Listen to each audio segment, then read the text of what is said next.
Alrighty, yay, hi. I am Shasta Nelson and I am here with Facebook Live Friendship Fixes on Friday at 4 p.m. Eastern. Got all those F's down.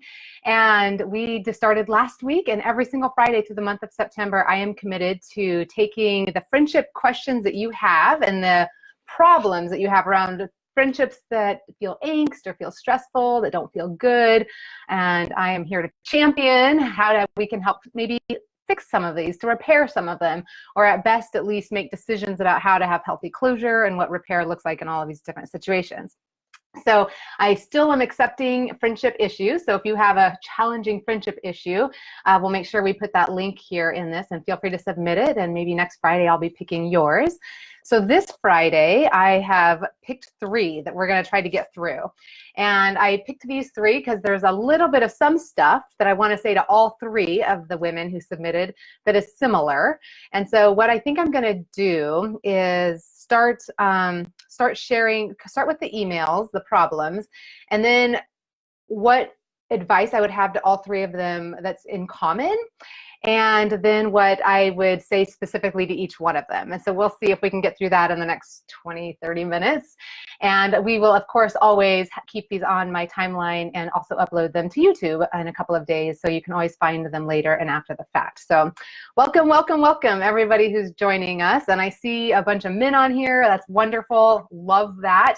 I could do an entire, you know what? I want to. I'm going to do an entire series for men's friendships. I just decided, just seeing all of your faces there, Pete and Jim and Bill and Andrew and Bernie, I am like, okay, we're going to do some for men.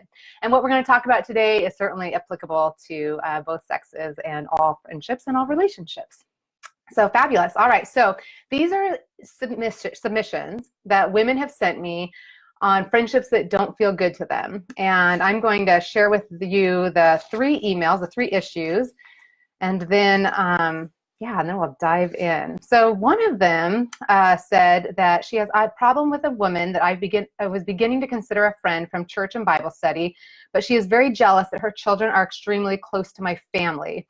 And she gives a couple of details that I'm going to skip over just because I don't want to have any identifying details in there. But basically, some concerns about how close her kids are to this other person's kids, and some jealousy over her kids liking the other family better, and kind of doing things that are disrespectful and starting to kind of create some some discontent between the families. And she has slowly cut all possible activities and becomes angry anytime her sons see my family, even times when we just happen to run into each other, which happens a lot in our small town. Despite all this, I've continued to reach out to her as a Christian, and honestly, when she's not in her jealous moments, she's a really enjoyable person to be around. I just don't feel like I can actually trust her, and I can't disagree with her or she becomes upset. I know it makes it easier on the kids if she and I are friends, but it doesn't seem safe. It doesn't feel like a true friendship. I feel like I'm just pretending for the sake of my children. The question I have is, how do I maintain any type of friendship with someone who is jealous, or should I just simply be cordial? So hold on to that one. Let's kind of refer to that one as like the jealous parent issue. And whether it's parenting or not, whatnot, we all know the feeling of having a friend who seemingly attacks us or blames us for things out of what we're perceiving as jealousy in that situation. And the question being, how do you maintain a friendship with somebody who's acting that way? The second issue I just kind of wanted to bring up forward is an email that says, I have a friend that I was going to start a business with. We spent a couple years looking at different businesses, and she kept changing her mind on the type of business, and through the numerous times she changed her mind, I remained patient. And then one day she signed a 5-year lease on space for one of our previous ideas that she had already changed her mind about. She said I could go ahead and lease some space from her to do the current idea we had talked about, but she needed to focus on her business at this time. I asked for some time to process all of this, and I told her I would contact her when I was ready to talk, but she never apologized and was just trying to manipulate me by involving other people to talk to me, to sway me to talk to her before I was ready. In the end, I decided not to be friends with her because I could not trust her, and I felt like she was not handling things appropriately. And then after 8 years, she reached out. I was concerned that there may be a health reason to why she reached out, so I started communicating with her. She finally did apologize and wants to be friends. We have been communicating for about 3 years now, and I was spending time with her in the beginning. I find that I got triggered by things that she said or does that reminds me of how self-centered she can be. She can be nice, but she needs to be right about things, and things typically need to go her way. She is also not great about keeping her information private and shares information about her friends with other friends. We used to be like sisters. And now I keep her at a safe distance so I do not get hurt by her again. The question I have is, how do you have a friendship with someone that has broken your trust and broken confidences? Oof. My heart breaks for all of these. Seriously, when I'm reading them, I wish I could just wave a magic wand, right? And just take away all of the pain and the ache that we inevitably go. So I'm just going to read the third one. And you're seeing a theme. The first one was a situation where a parent was jealous of her parenting style. That was how she perceived it, and was kind of discrediting her and having her kids not be allowed to hang out with her kids as often and that sort of a thing. And so we have that kind of a jealous parenting situation where she feels like she can't trust this friend. And then we have this business betrayal situation. And I'm happy to have you weigh in here. We have Facebook Live. The reason we're doing that is you can engage. So please, if you have suggestions or advice you would give, or anything that you want to speak out and say on these issues, feel free to type it in and be a part of it. And I'm just going to share this third one. And then what I'm going to do today is we're going to take these three issues and I'm going to say what I think they all have in common that I feel like I can speak to, and I kind of group them together because I would say similar things to them. And then we can look at each one specifically, and there is a little nuance that we can learn from each of them specifically, but kind of collectively, let's do that. So this is the third and final one I'm going to read, and then we'll dive right in. So this one is shorter. It says, the problem I have with one of my friendships is my best friend will see a post on my Facebook, assume it is about her, and get mad at me about it. She doesn't talk to me about it. She just unfriends me. When I realize that she's unfriended me, I ask why. I usually have to explain myself, and then she laughs it off but never apologizes for assuming the worst about me. It's so hard to have a friend who assumes the worst instead of talking about it and who does not apologize. I would never do that to her. How do I handle it? What's the best way to approach the subject after I've let my anger subside? I try not to get into it while I'm angry because I don't want to say something I'll regret. So in all of these situations, we see a common theme. I'm opening my LaCroix just a second. Just in case you heard that. Cheers, grapefruit. So yeah, in all three of these situations, let's just talk for a second about what they have in common. You heard similar words. Every single one of them said, what do you do when you've lost trust? Every single one of them said something about she's often a nice person, or I do like her. So except for these situations. And in every one of these situations, we had them say, how do I manage this friendship? So none of them asked me, how do I end this friendship? Which I find interesting and awesome that you're at least willing to consider this as your next step. And so that's not to say that all of these friendships need to survive and that we need to all go to great lengths to be in relationships that don't feel good ultimately. And I just wanted to preface that the questions that came into me in this situation were all, how do I maintain or build or keep this friendship, protect this friendship? So that's what I'm going to primarily speak to today. And I really applaud that. I think we all too often, we all too often get our feelings hurt. We jump to conclusions, we overreact, we take things personally, and we end up blaming the other person and wanting to end the friendship and calling the friend bad.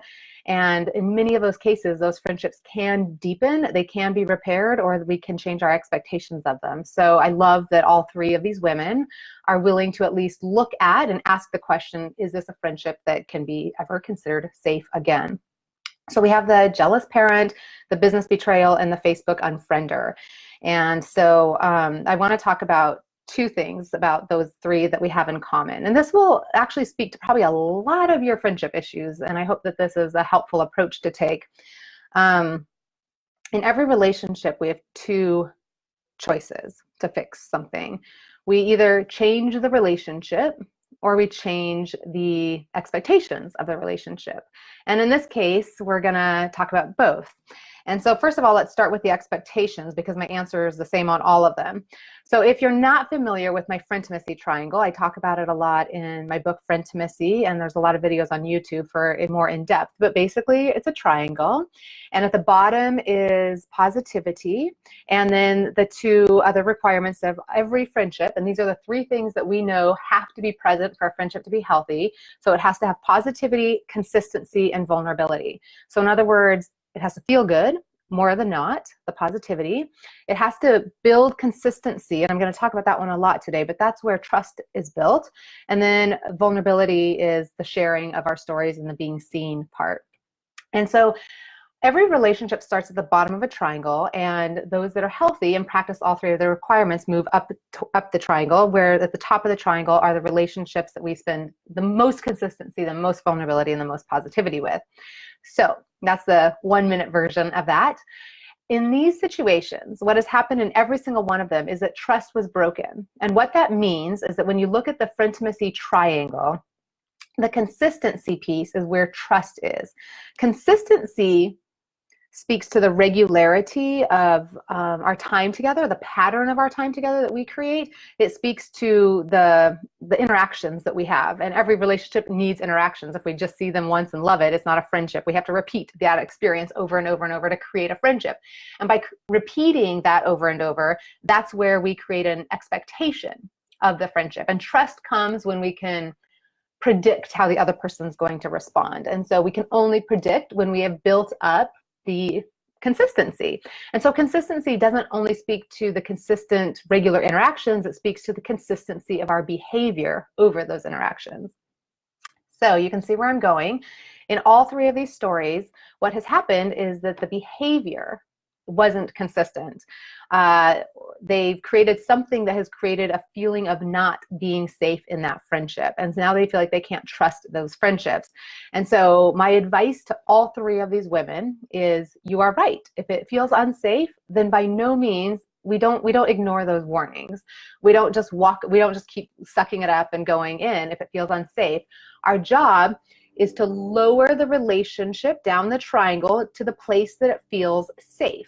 And when you lower it back down on the consistency side, you lower it back down on the vulnerability side as well. So therefore, once you recognize that this is not a friendship at the top of the triangle, this is not a safe relationship, I don't feel seen in a safe and satisfying way, something is not working right here, then we recognize this is not a safe relationship and we lower it down the triangle, and we reflect that lowering with our vulnerability matching down. So that means we're confiding less. We're expecting less from that sharing. We're not expecting her to see us in a meaningful, loving way all the time. And our expectations therefore have to change. So what we're talking about here is recognizing first where this friendship is on the triangle. And so she might be one of your only 3 friends, but it doesn't matter how many friends you have or don't have. It doesn't matter if she's your best friend of all the friends you have. It doesn't matter. What matters is she's not building consistency in a way that's leaving you feeling trustworthy in her. You can't trust that relationship. It's the feeling of walking on eggshells. It's the feeling of not knowing how she's going to respond next time. And that's not safe. And so we lower the expectations to say, okay, what do I trust her to do? And that's a really powerful question. Many of us think trust is all or nothing. Many of us, I hear women all the time, men too, just say, I don't trust her. And I always have to be like, you don't trust her to do what? Do you trust her? Do you trust that if you're in the same room together that she won't kill you? Oh yeah, okay. So you trust her that she's not out to get your life. That's some trust. And then do you trust her to not start screaming and cause a scene if you were at the same party together? Yeah, okay. All right, that's some trust, right?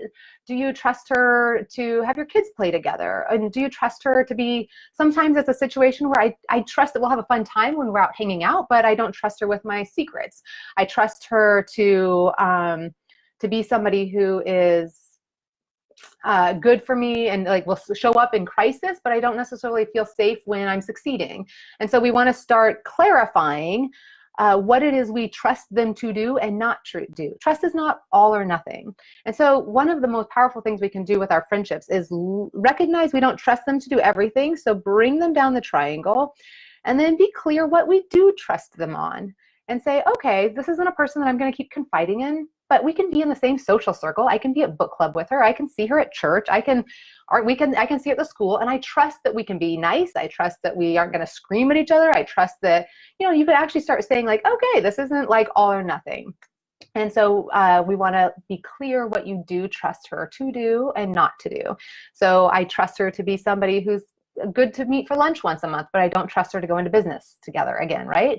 So we start clarifying that a little bit, and we recognize that that relationship comes down the triangle, and we match our expectations to that friendship. That is probably the most important thing. So therefore, when we've changed our expectations, we now no longer are going to be shocked when she doesn't ask us about our lives, or when she, it gives us a guard to help make sure that we aren't confiding in her. In the one situation where she said she doesn't keep information private and shares information about friends with other friends. Okay, we don't trust her to confide. In another situation, she was talking bad about the mother and was trying to kind of affect the relationship with the kids. Like, okay, so we need to stop and have a conversation about what do we trust her to do around my kids and not to do around my kids. And in the Facebook situation, what do I trust her to do? If she's, that case, it's like we'll get into that a little bit more, but so there's a Facebook situation going on there, but do I trust her to still be somebody who's at my birthday party? Do I trust her? And so we want to start having these conversations around where the trust is and where it isn't.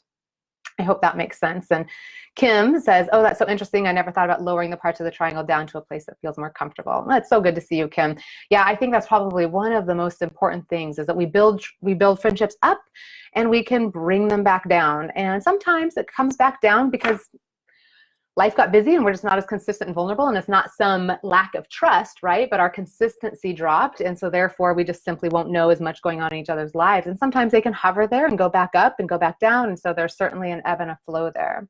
What I want to do now, so I really want to make sure that all three of those women hear me say, change the expectations. If you feel like you can't trust them with certain things, then trust that, and lower the bar down on the friendship triangle, and change your expectations and be at a place that does feel safe.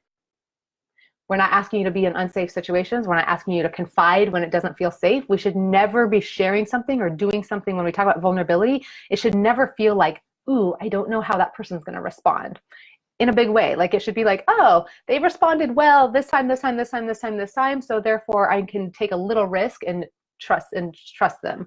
But yeah, if you don't have that safety, then I'm not ever advocating to pretend it's there when it's not. So there's that. But they can still be a friend. It's just, if you had friendship as a level 1 through 10, just be clear that they're not that person that you can count on. They're not your confidant. They're not your go-to people. They don't have your back, but they might be somebody who can still be a positive relationship in certain settings and in certain ways. And so your job with these women is to always add as much positivity as you can. We can always be kind. We can always be respectful. We can always find something to affirm in them. We can always say thank you for things.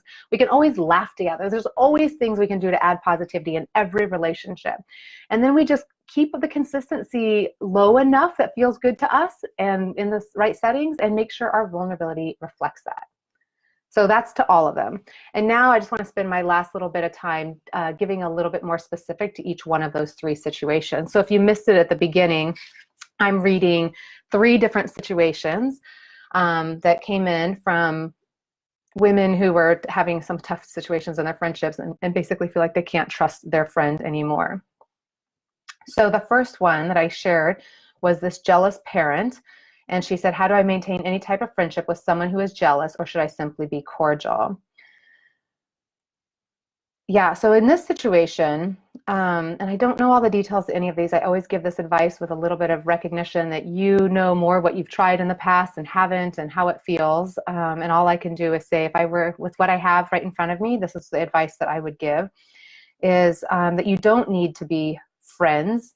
My rule of thumb with the friendships, like in this case, your kids are friends. My rule of thumb with friendships with family members is that we don't need to be best friends with our husband's best friend's wife. We don't need to be best friends with our kids' mothers, that we don't need to match the friendships with those in our family. We always need to be supportive of those. So we don't want to stand in the way. So that means, for example, my husband's best friend, it doesn't mean that I need to become best friends with their partner or anything like that, but it does mean that I need to show up in that relationship and build a relationship as couples, certainly, and vice versa. And we do that with our kids. And so our goal is to help support our kids' friendship in this situation, and recognize that with our friendship with that person, we just want to maintain a healthy relationship that's lower on the triangle.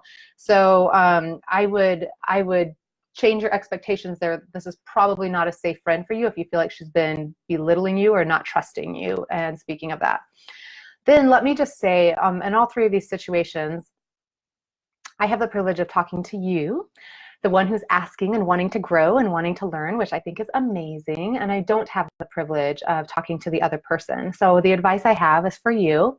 That does not mean that you are to blame or that this is on you in any way, but it means we always, each of us, have something we can take from this and something that we can respond to, or something that we can react to and grow from. So in this situation, and I'm just going to not be able to treat these as in depth as I would ultimately want to if you're sitting down next to me. But let me just give a little bit of specific advice to each one of you and hope that that is something that can be a thread that you can pull and take with you. So in this situation with a jealous parent, some of the questions that I would want to ask you, if it were me, I would be asking myself, am I benefiting from feeling like she's jealous of me? Do I do anything that incites that? Does it feel good? Does it feed me somewhere to feel like I'm the better parent or that the kids all like me more? And is there anything I'm doing that's increasing her insecurity? And it's not to say that you are, but just the questions to ask. Are there ways that I can support her more and lift her up more and help encourage her more? Again, I talk better about her with the kids. And to sit down and ask her honestly, and just to say, what could I do that would help you build trust in how I am with your kids when they're around? And what would feel good for you that I can promise you that I would, that, you know, what do you need from me to help this feel like a good situation for our kids to be friends?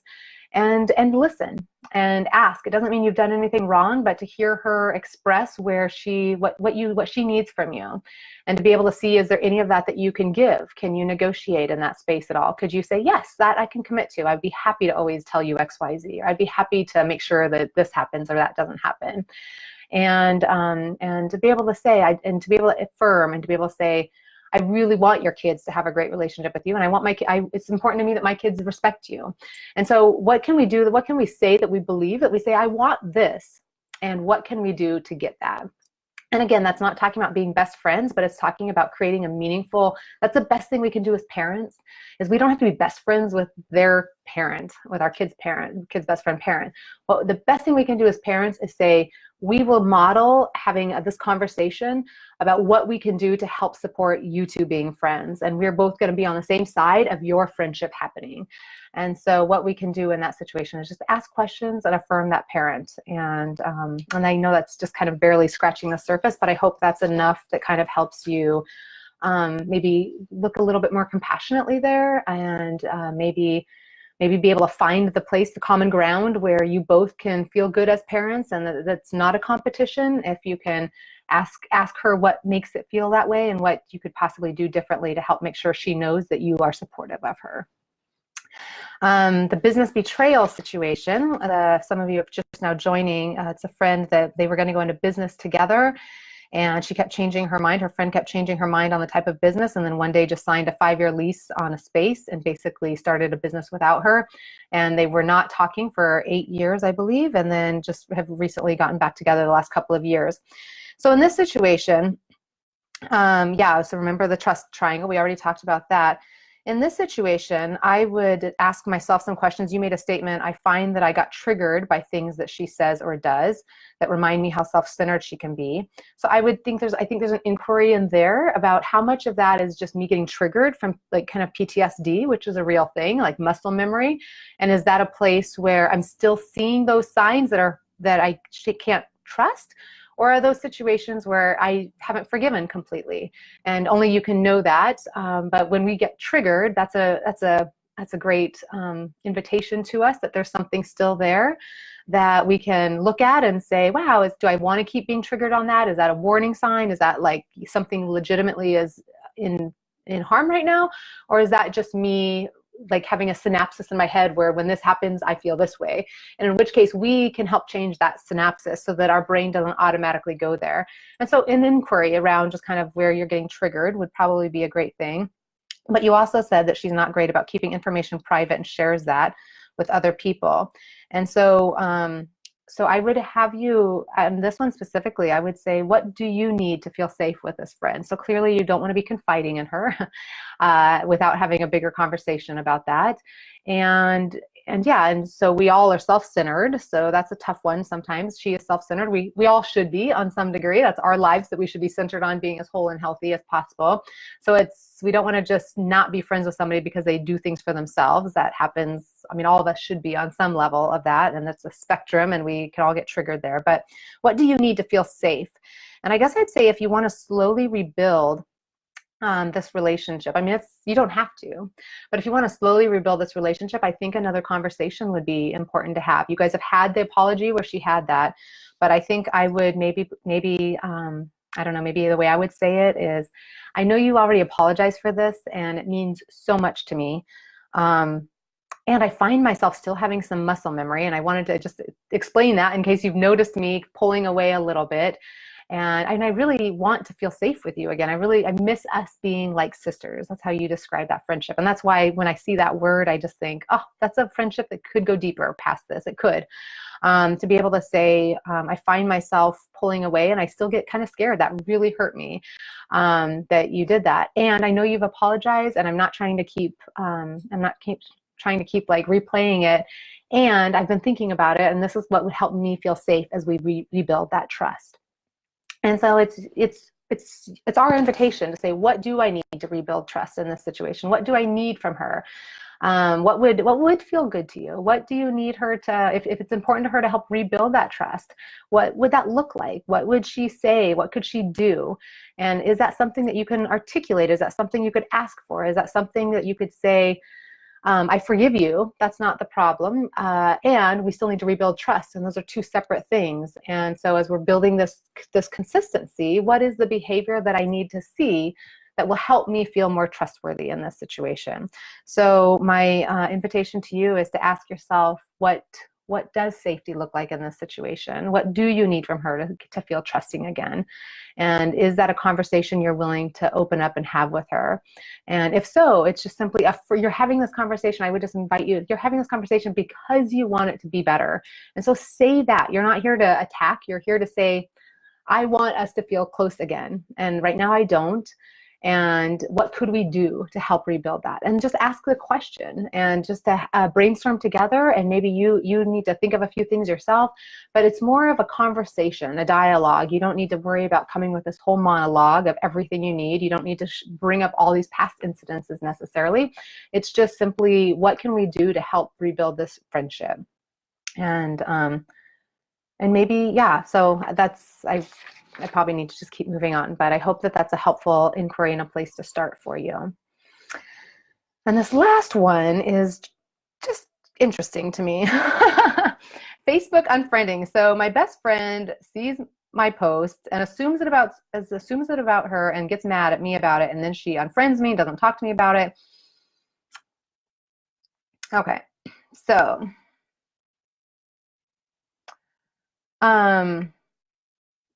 as far as the assuming the worst part, I get that, and I would say that to her. I think it's fair and legit to say to a friendship, it hurts me that you don't assume the best of me. I want you to know I never wake up any morning ever with the intention of hurting you. I'm always doing the best I can for our friendship. And if that's true, if you can truly say, you can trust me, these are never about you, then I think it's really important that you communicate. This is the inquiry for you. I can't talk to her. I don't know what the scenario is, what's triggering for her, but I can speak to you because you're asking for the help. And I would just say, yes, it does hurt to not have somebody assume the best. And my questions for you would be, why is any friend worried that you're talking about them on Facebook, even if it's not that friend? I think there's something in there for you about what are you posting on Facebook that would trigger that, or that's causing any friends to not trust you. If it's not her, it's somebody else that you're talking about in a public way without addressing it with them, maybe. And so maybe the bigger inquiry here is, how do you handle when you get frustrated with friends? And are you going to them personally and privately and talking about it with them? Can your friends trust you to to come to them if you have a problem with that, and to make sure that they feel completely, if I were to be able to talk to all of your friends, could I say, do you feel completely 100% trustworthy that she would never say anything on Facebook about you that's hurtful? And you would want them to be able to say yes in that situation. And so is there anything that you could do differently in the way that you're posting that wouldn't leave that question open, that wouldn't leave a friend wondering if that's about them or feeling that doubt? So I would, I think that's a tough inquiry. And I do want your friends to assume the best of you. I want that for you, and I want that for them too.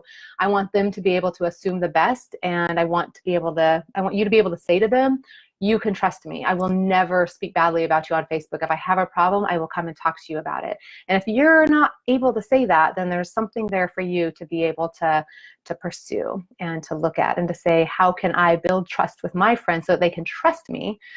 So goes both directions, right? When in all of these situations, we lose trust in people, but it's often because where they lost trust in us in some way. We didn't live up to some expectation they had. And it's not to say that their expectation was appropriate or healthy, but in almost every single situation, we get hurt because somebody didn't do the way we wanted them to do. And then the other person, we just kind of feed off of each other, and pretty soon we don't trust each other. In the jealous parent situation I referred to earlier, we don't know if she feels like she has reason to be jealous. Somewhere she may have lost trust in what your motives were for her. And that's not to say you did anything questionable or wrong, but it's possible in all these scenarios that there's a trust that got broken on the other side too. And so my invitation to all three of you is to ask yourself, was there any bit of truth in some of this that this person said or did? Did I do anything that could have potentially broken trust? Is there an apology I can show up with, and to say, I want you to be able to know that I've got your back? And would all these friends feel that you have that and are doing that for them? And so, again, I'll just say in closing, I'm giving the inquiries, the questions, the advice to you, but it's only because you're the one who wrote and asked me for it. If I could sit down with the other person in all of these friendships, I would have a lot to say to them too. But I applaud you for your bravery, for looking at these tough situations and saying, how can I make this better? And I applaud you for seeing that it's not just about that friend, that it's not just the friend, and it's not just us. It's a friendship. That's a third entity, right? It's me, it's you, it's our friendship. And we can't change that friend. We can't just wave a magic wand and she's a different person. But we can change that relationship, because that relationship is at least half us. So if we show up differently in that relationship, the relationship automatically is a different relationship. And that automatically creates new scenarios and new actions that require that other person to respond differently. So we can definitely change the friendship, and we can always change our expectations of that friendship so that we are safe, and that we trust where we can trust, that we're clear what we can trust the person to do, and that we're clear where we can't trust the person to do. And our goal, remember, in friendship, the definition of friendship, and I'll leave you with this, the definition of friendship is a relationship between any two people where we both feel seen. That's the vulnerability piece. Feel seen in a safe, that's the consistency piece, and satisfying way, and that's the positivity. And in all three of these situations, you're not describing a relationship where you feel seen in a safe and satisfying way. And so we need to lower that friendship into the right category, the right level of intimacy for you to feel safe. And then the goal is to make sure that you feel safe for the level at which you're giving and receiving in that relationship. And over time, you might be able to move that up with the right conversations, with the right intentions, with the right growth on both sides. And if not, then the goal is to just keep it where it is, where it feels safe and feels as satisfying as it can be, and for the purposes that it lives up to. Hope that's helpful, and I'm always happy to try to get into more specifics or anything like that. If anybody has questions they want me to try to tackle next week or the following week, feel free to submit it on shastanelson.com/friendship fixes. And I hope that all of us were able to learn a little something, that even if our scenarios aren't these ones, that we can take from this and help repair a friendship in our lives. Remember, we can't get to intimacy or friendtimacy without having some tough situations. We do this in our marriages. We do this in romantic relationships. We understand that sometimes having these tough conversations leads to us feeling safer on the other side. So let's give that gift to our friends as well, and trust and believe that we can get to a deeper level of understanding and safety if we are both willing to show up and to hear each other and to grow. And if nothing else, that we are building, by doing that, even if it doesn't fix the relationship, it's fixing who we are. It's helping us be stronger. It's building up the muscles in us that are more loving, more compassionate, more quick to forgive, more ability to be self-aware. And those are all good things that we need to be, and that we want to be, and that this world desperately, desperately needs. So that's all, and thanks for joining me, for those of you who are able to be live. And I will be back next Friday. If it's Friday at 4 o'clock Eastern time, then it's Friendship Fixes through the month of September. And it was lovely to be with you. Have a great weekend. Bye.